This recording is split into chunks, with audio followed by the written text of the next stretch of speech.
Ano bang nangyayari sa akin? Sigurado naman ako dun sa nakita ko. Kinausap ko pa nga siya eh. Guni-guni ko lang ba yun?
Oh, Junix, ingat sa pagpapakain ha. Baka sipain ka niyan.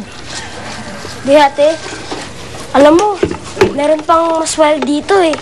Pero napaamo ko. Kaibigan ko silang lahat, ate. Para ka talagang si tatay. Kahit gaano kahirap espirengin yung mga hayop, napapaamo niya din. Sana nga, ate. Ang hayop, parang mga tao din. Oo, madalang pakasamahan. Mas mahirap pa pakisamahan yung mga tao kasi sa hayop eh. Tulad din ng kanor. Hindi na maaamo yun. Huwag mo na siyang intindihin. Yung mga malulupit na katulad niya, hindi dapat hinahambing sa mga hayop. Eh, may puso pa yata tong kabaeng to kaysa kay Mang Kanor eh. Oo naman. Mukhang okay na kayo. Nakabawi na kayo ng lakas. Sa tingin ko, pwede na natin pagandaan ng pagtakas.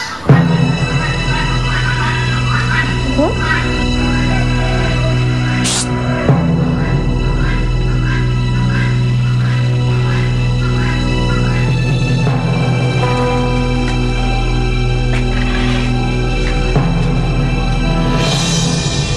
Sige, pakitawagan na lang ako pag ayos na yung papers ni Farah. Thank you. So, mukhang importante yung kausap mo, ah. Ipinapaayos ko na yung papers ni Farah. Remember, I think we need to go to the States. Ayoko na dito.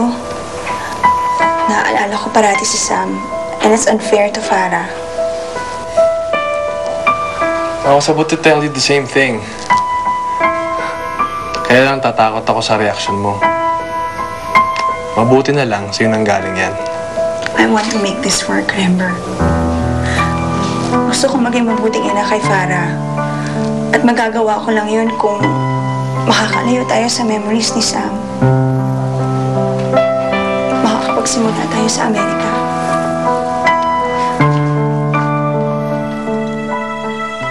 Psst!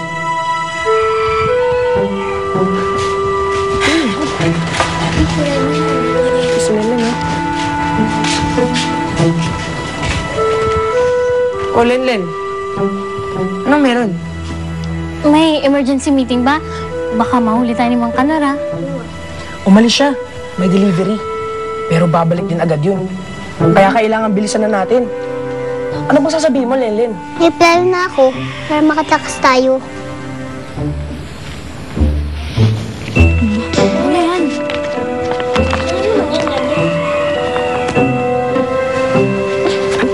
Napaglaran ko na itong lugar.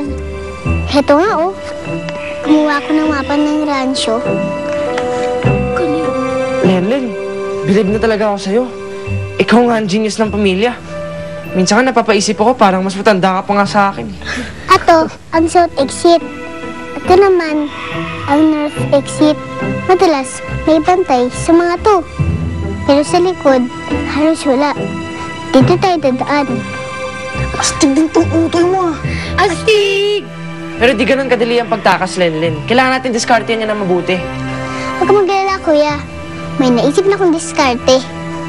Sigurado ka ba dyan, Lenlen? Baka sumapit tayo, ah. Wala ba kayong tiwala sa akin? Ayaw niyo yata makita kapatid niyo eh. Sige, gawin